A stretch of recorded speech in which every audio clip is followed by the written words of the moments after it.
VAR was invented to eliminate these moments. Instead, it created one of the most controversial calls in World Cup history. 2 minutes into Germany versus Ecuador.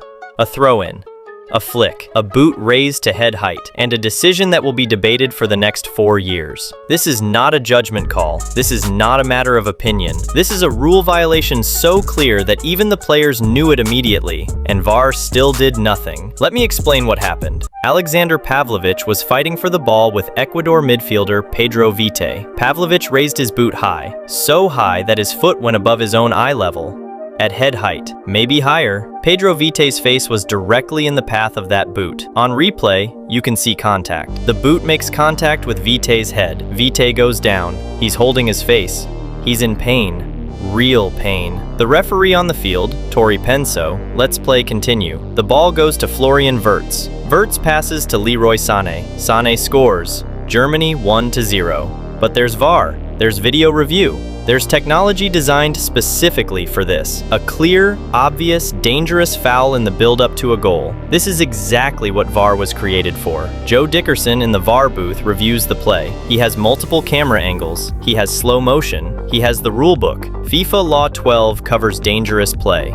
Lifting a boot to head height and striking an opponent is textbook dangerous play. It is the definition of what this law prohibits, and Joe Dickerson says nothing. The goal stands. Play continues. Ecuador's players swarm referee Tori Penso immediately. They know what they just saw. The Ecuador head coach, Sebastian Beccacheche, runs toward the officiating staff at halftime demanding answers. The crowd boos. 80,000 people in the stadium, mostly Ecuador fans, understand that a foul just occurred, and VAR let it through anyway. Now here is the infuriating part. Later in the same match, in the second half, Kai Havertz is awarded a penalty kick for Germany. Referee Penso gives the penalty, but VAR intervenes. VAR says no. There was a foul in the build-up on the halfway line. Sané clipped Vite while turning the ball over. That foul invalidates the penalty. VAR forces Penso to overturn her own decision. So in the same match, VAR catches a subtle foul from 30 yards away, but misses a boot to the face from 3 yards away. This is not consistency. This is not competence. This is VAR working exactly as many critics said it would, protecting big nations, missing obvious fouls when they help powerful teams. Here's the context.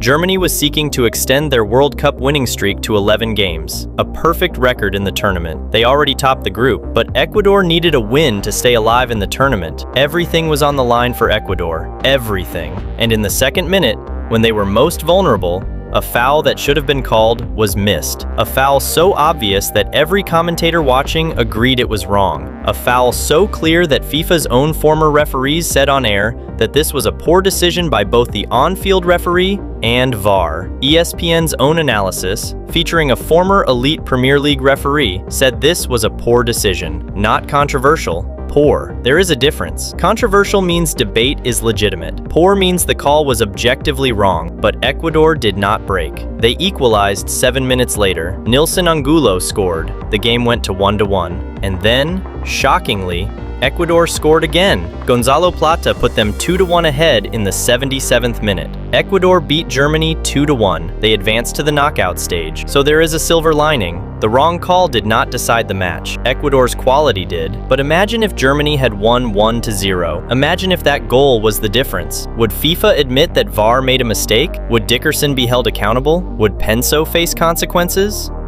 This incident proves that VAR is not the solution people hoped for. VAR is a system that moves responsibility away from the field official, but does not remove human judgment. Someone still has to decide. Someone still has to interpret, and someone still makes mistakes. The only difference between now and before VAR is that now the mistake is made by someone in a booth with video replay instead of someone on the field making a split-second decision. Is that progress? Or is it just shifting the blame? Whether you like it or not, this moment will define the 2026 World Cup. Not because it changed the outcome of one match, but because it proved that technology cannot save us from human error. VAR was supposed to be perfect. Instead, it just created new ways to make mistakes. You are welcome.